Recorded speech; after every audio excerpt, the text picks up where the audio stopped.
ആ വാഹനത്തിൽ ഇടിക്കാതിരിക്കാൻ നടത്തിയ നീക്കം പെട്ടെന്ന് സൈഡ് മാറി ഈ വാഹനത്തിലേക്ക് എത്തുകയായിരുന്നു. അതടക്കമുള്ള കാര്യങ്ങളിലാണ് നമുക്കൊരു വ്യക്തത വരാനുള്ളത്. നിങ്ങളൊക്കെ ഇവിടെ ഉള്ളവരാണോ? ഈ അപകടം ഉണ്ടായ സമയത്ത് 3 പിള്ളേരെ കൊണ്ടുപോകുമ്പോൾ ഞങ്ങൾ വന്നില്ല. അത് കഴിഞ്ഞ് വന്നപ്പോഴാണ് ഈ 4 പേരെ എടുത്തത്, ഇതിന്റെ ഡ്രൈവർ ഉൾപ്പെടെ കൊണ്ടുവന്നത് മണ്ണ് മാന്തി എടുത്തത്. പിന്നെ ടിപ്പർ പിന്നെ JCB വന്നതും ഈ ലോറി നൂത്തതൊക്കെ JCB ഉണ്ട്. ഇത്രയും പൂർണ്ണമായിട്ട് തകരുന്ന ഒരു അവസ്ഥ എങ്ങനെയാണ്? അത് നമ്മൾ മറിയുന്ന കണ്ടിട്ടുണ്ടോ? ഇങ്ങനെ വരുമ്പോൾ ചരിഞ്ഞ് കിടക്കുമല്ലോ മണ്ണുമായിട്ട്. Full load മണ്ണായിരുന്നു. കെട്ടും പറഞ്ഞ് ഇത് ബലമുള്ള വെയിറ്റിംഗ് ഷെഡ് ആയിരുന്നല്ലോ. വെയിറ്റിംഗ് ഷെഡല്ല, വീടിന്റെ കെട്ടാണ്. വെയിറ്റിംഗ് ഷെഡൊന്നും ഇല്ല ഇവിടെ. അവിടെ കട മാത്രമേ ഉള്ളൂ. വെയിറ്റിംഗ് ഷെഡില്ല ഇവിടെ ഇല്ല. ഈ ഭാഗത്ത് അവിടെ നിന്ന് വരുന്ന വണ്ടി കയറാൻ നിൽക്കുന്ന ജനങ്ങൾ അവിടെ വെയിലായോണ്ട് അവിടെ അയക്കുന്നത്, കട കയറി അയക്കുന്നത്.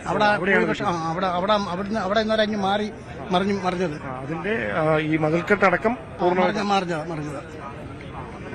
ഈ 4 പേരെ എടുക്കുമ്പോൾ അതേ 3 പേര് അന്നേരം മരിച്ചു.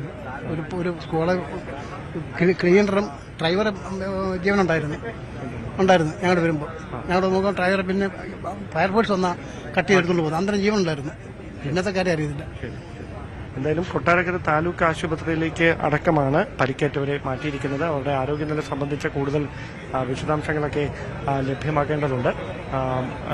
ഈ പരിശോധനകൾ ഉദ്യോഗസ്ഥരുടെ നേതൃത്വത്തിൽ തകൃതിയായി എല്ലാ വശങ്ങളിലും നടക്കുന്നുണ്ട്. കൂടുതൽ ജനപ്രതിനിധികൾ MP ഉൾപ്പെടെയുള്ളവർ ഇവിടേക്ക് അല്പസമയത്തിനകം എത്തും. അദ്ദേഹം ഇവിടെ ഉണ്ടായിരുന്നു. അല്പസമയത്തിനകം എത്തും. ആശുപത്രിയിൽ സന്ദർശിച്ചതിന് ശേഷം അവിടെ സ്ഥലത്തേക്ക് എത്തും എന്നാണ് അറിയിച്ചിരിക്കുന്നത്. എന്തായാലും ദാരുണമായൊരു അപകടത്തിന്റെ ബാക്കി പത്രം എന്ന് പറയുന്നത് ഈ തകർന്ന തരിപ്പണമായ വാഹനവും ഈ സമീപത്തെ തകർന്നിരിക്കുന്ന ഈ തീർച്ചയായും അവിടെ നമ്മൾ നേരത്തെ ആ വാഹനത്തിന്റെ ദൃശ്യങ്ങൾ കാണുമ്പോൾ എനിക്ക് തോന്നുന്നു അത് വയനാട് രജിസ്ട്രേഷനുള്ള വാഹനമാണ് എന്ന് തോന്നുന്നു. KL12 എന്ന് കണ്ടതുപോലെയാണ് എനിക്ക് തോന്നുന്നത്.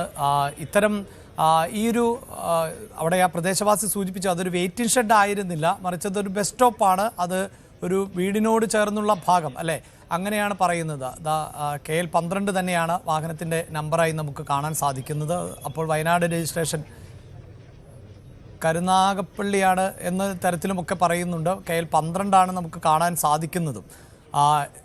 യെസ്, റീ രജിസ്ട്രേഷൻ നടന്നിട്ടുണ്ടാകും. 16 വർഷം ആയി എന്ന് പറയുന്നു. ശരി, അപ്പോഴും ഈ നേരത്തെ ഈ